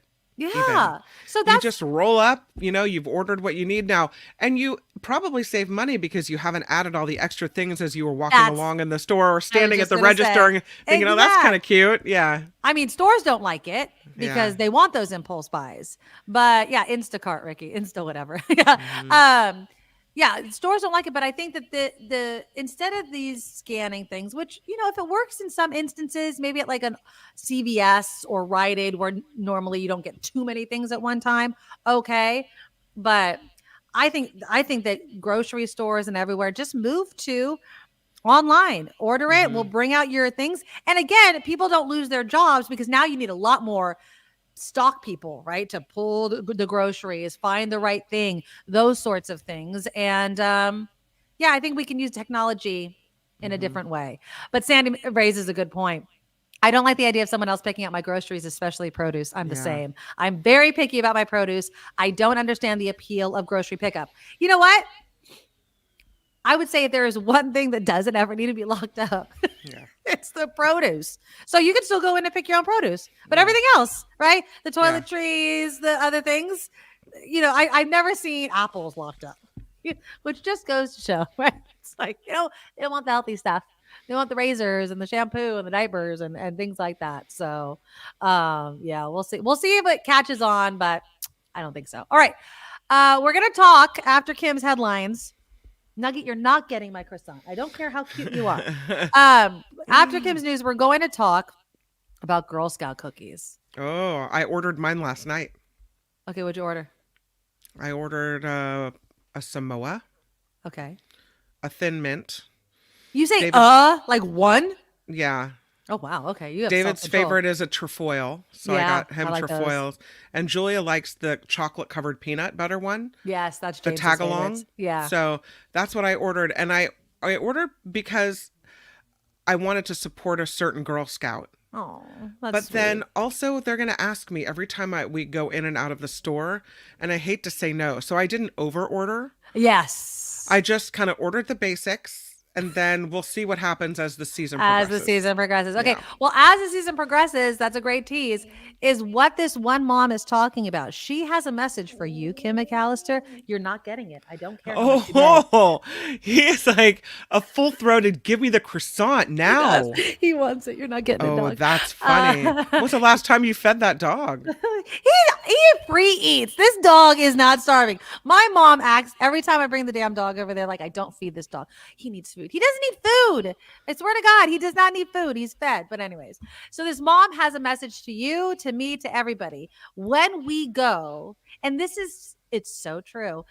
When we start going and seeing these Girl Scouts coming to our door, not the grocery store.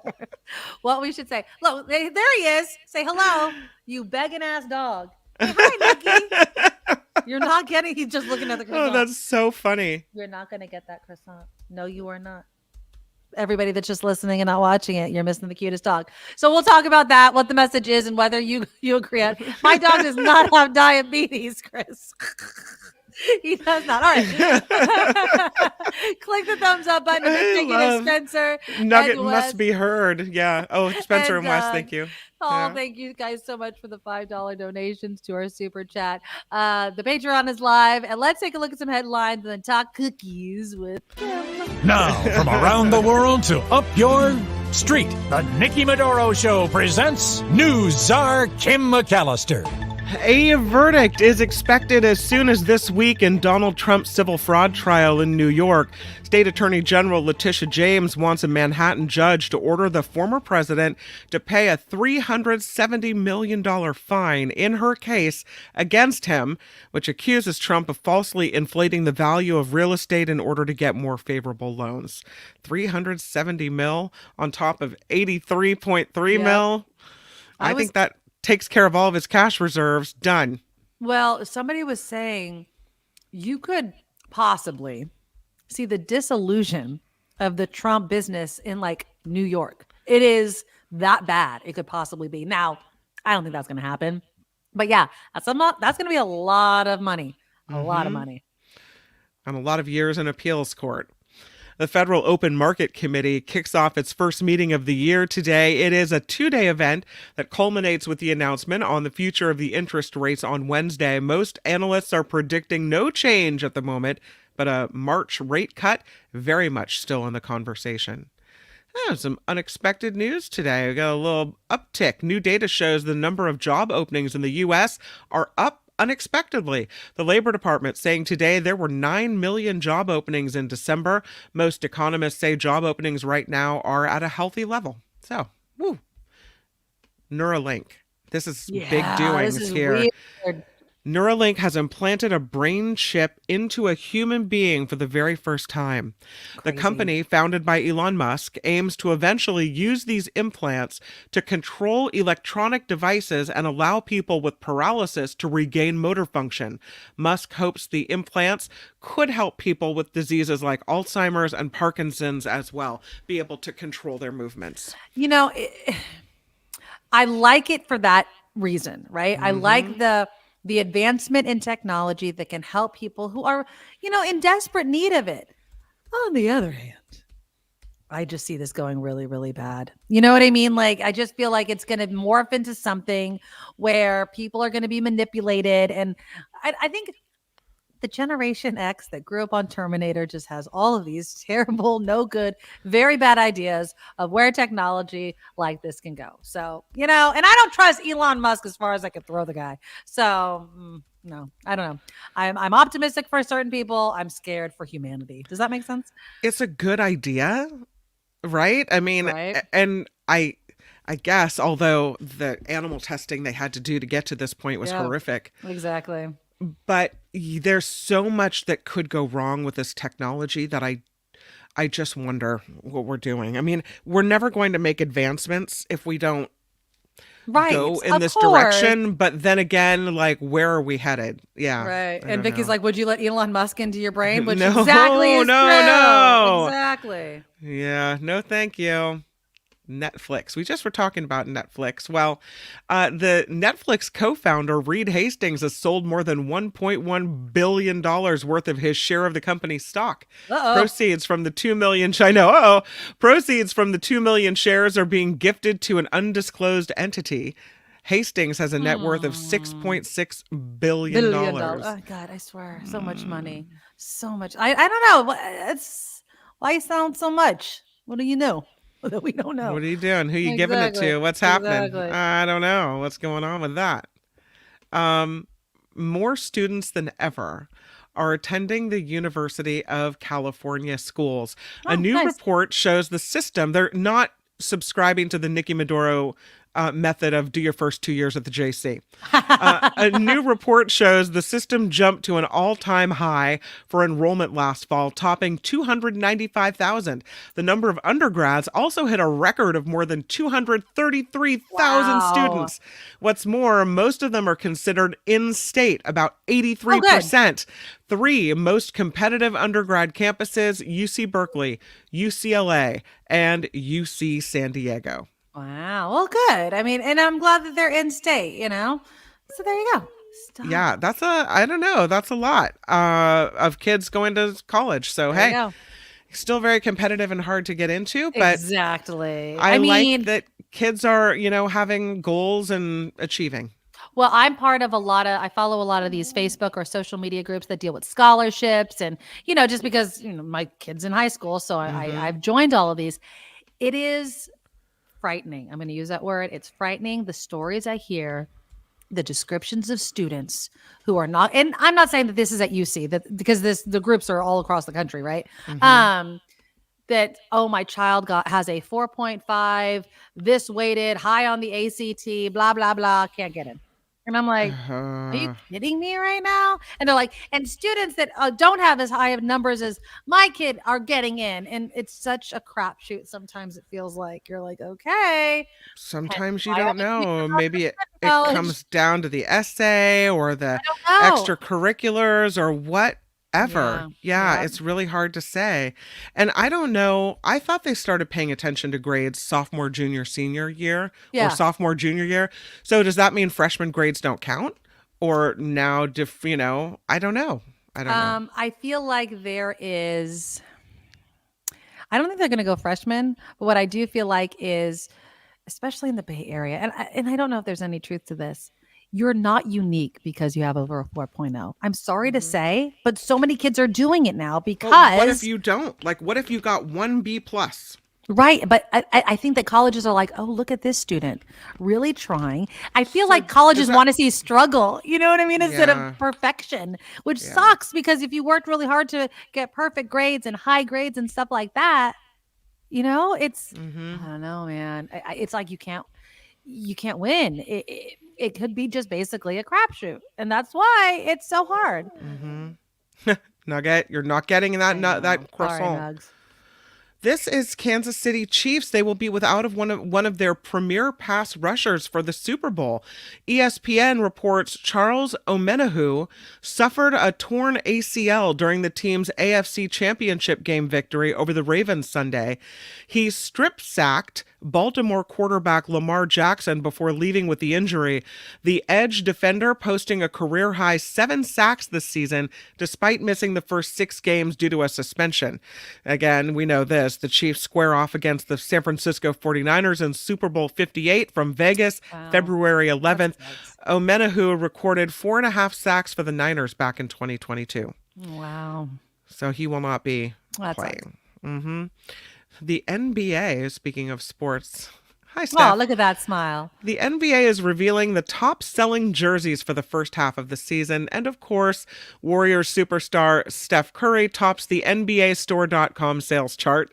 He is followed by Boston Celtics' Jason Tatum and the all-time scoring champion LeBron James, rookie sensation Victor Wembanyama, and 2-time MVP Giannis can't say this one, Antetokounmpo, round out the top 5. Meanwhile, the Phoenix Suns, the only team to feature 2 players in the top 10, Devin Booker at number 7 and Kevin Durant right behind him at number 8. But Steph Curry's jersey keeps on selling out. He's awesome. He is awesome. And they're nice. They seem like such nice people. I say that because I don't know them personally, right? But they seem nice, yeah. They seem really nice and like down to earth, and I don't know.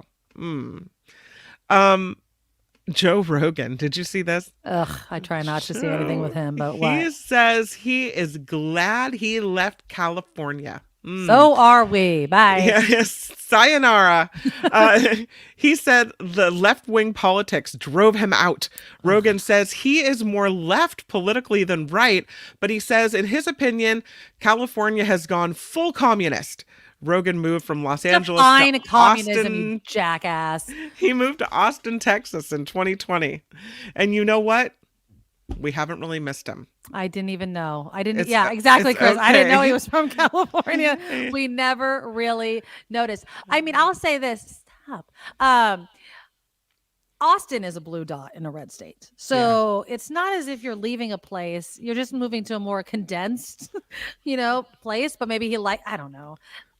Whatever. Yeah, John, Austin is very, very liberal. Absolutely. And thank you, Mimi, for the $10 donation. Yay. And also Vilma came in with a $2 donation. All for you, Thank Nugget. you. Oh, look You're not at getting that. my croissant for it, though. I adore you, but thank you. But yeah, bye, Joe Rogan. Nobody cares. Just do your podcast and shut the hell up. Like, that's it. And I'm not knocking him. He has a very successful podcast. People that listen to it obviously like it. So I'm not make your own money, but you're full of crap. I'm sorry. You're full of crap.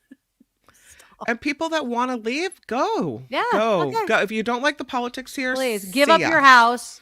Please. There was this article I was just saying the other day about how older generation people are not giving up their big ass houses for younger families to move into because where are they going to go? They want to stay in the neighborhood. They can't afford apartments. We just really need to build more. We need to build all different types of housing at all different income levels. It's just ridiculous.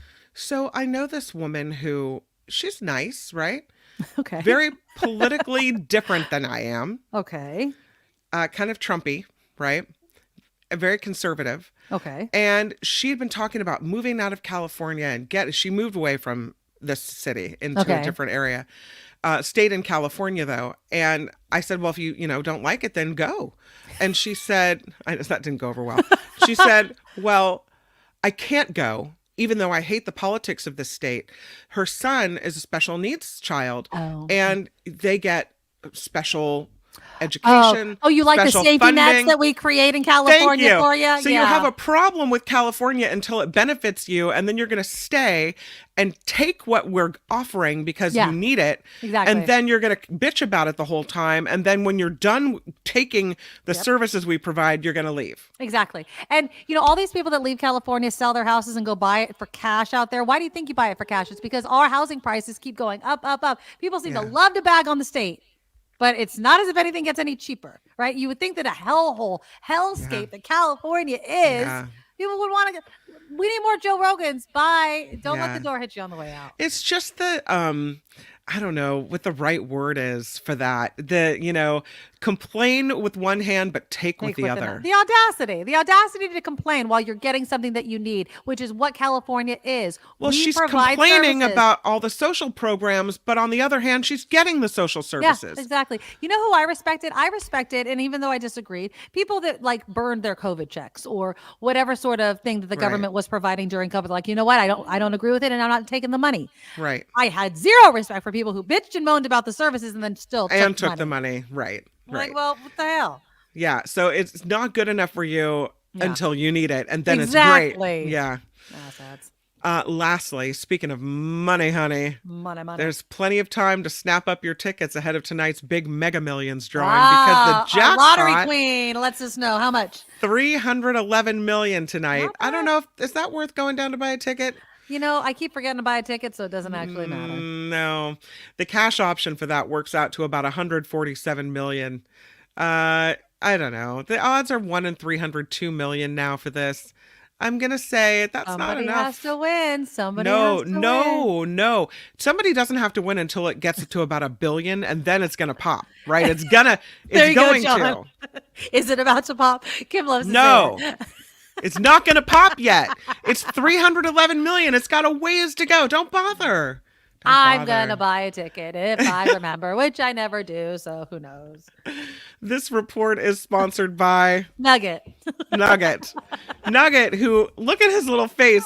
Nugget, who did not get a croissant. No, he did not. But really, really wants one. He thought he was going for it. He really thought. He was so close. Anyway. He was so close. I love you, but you're not getting it. You're not getting it. Find us at theNikkiMedoroShow.com, theNikkiMedoroShow.com. The Patreon, PayPal links are all there. And thank you for all the super stickers and super chats and all the ways you support the show. I'm Kim McAllister, and this is the Nugget Medoro Show. There you go. It's your show now, Nugs. All right. So the final thing I want to talk about on today's show, and join us tomorrow. Chip Franklin's going to be joining us. We'll talk about all of his stuff. He should be. What's tomorrow? Is there 31 days in? Yeah, there's 31 days. Yes, there are. 31 days. Yeah. So I think that on Thursday, Chip's podcasts are supposed to launch. So I think he said February 1st or 2nd. I can't remember. But anyways, we'll talk about that and a bunch of politics and stuff like that. So that'll be on tomorrow's show.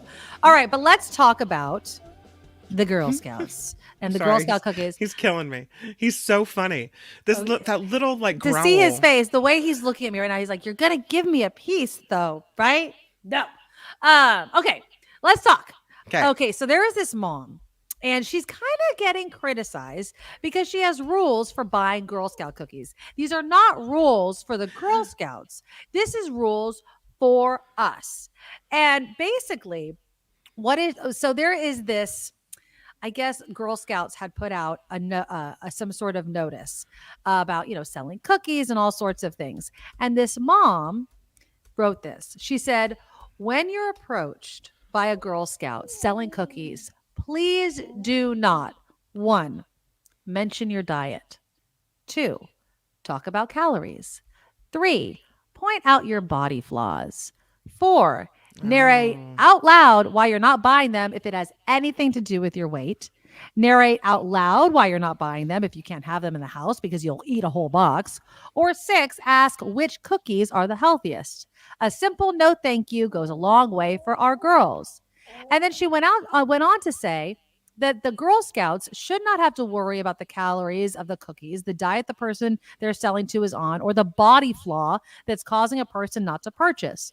Diet and body shame is learned. Please, please be aware of this when you're approached. A simple no thank you is completely acceptable. In fact, it's perfect. Thank you from parents of little girls everywhere. Your thoughts? Okay. First of all, lady, you do you. I'm sensing that Kim does not like this. Okay. And let me do me. And Right. let the people say what they're going to say. You don't control what other people say when you walk up there. And so part of this sales and dealing the girls learning how to interact with customers is that they are going to hear things, and all kinds of excuses. What is wrong with saying, I can't have that in the house or I'll eat the whole box? Exactly. Right? What is wrong with saying that? You shouldn't eat a whole box of Girl Scout cookies. No. Or I'm trying to be healthier. What's wrong with saying that?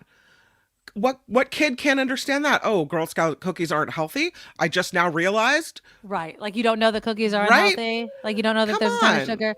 Yeah, exactly. And yes, I just don't feel like, maybe I wouldn't say any of those things. And I, certainly don't want to stand there and say, oh, look at this fat roll and look at this and I'm too chunky here and there. Right. And I wouldn't want to, have them internalize that and look at themselves. But if I want to say something like, I'm trying to be healthier, there's 0% wrong with that. And having kids realize that, they're selling something that maybe not everybody wants because not everyone is eating sugar or eating. I've done so many Girl Scout cookie booths. There are a lot of people that say, oh, I've cut sugar out of my diet, or I've done this, or I've done that, or whatever it is. And everyone's going to have something different to say. And why do we expect girls to internalize everything? Right. You have to be able to teach them to have their perspective and allow other people to have theirs. So this social media post by this mom comes after the Girl Scouts themselves, what date was this on? I forget. It was not too long ago, had put out on their literal Instagram page a picture, and it has 5 different advice to give to girls. It says, recognize the cycle of body drama, see yourself through your girl's eyes, curb diet and skinny talk, help her tell fit from fiction, and go ahead, tell your girl she's beautiful. Which I find really funny because, I remember there was this whole push to stop using the word pretty or beautiful when you were describing your daughters, right? Like you describe your son as, oh, he's so smart or athletic or something that didn't really necessarily have to do with their appearance. But when you talk about girls, oh, she's so beautiful. And it was this idea that their appearance was the number one most important thing because it was the first thing that people mentioned. Yeah. Now, I have no problem with the Girl Scouts saying, understanding that women are disproportionately judged by their appearance way more than men are. It's just true. I'm not saying that men aren't judged for their bodies, so get off me, but it's just different. It's just different for women. I mean, you can be too skinny, you can be too fat. You're never just perfect, right? Yeah. Murphy says, I don't eat sugar, but I don't say to them, I just say, no, thank you. And I do buy cookies for my family, but I purchase them from my students. Yeah. You can buy cookies, bring them to work or wherever and leave them there. You can also donate to the troops. They send cookies to the troops.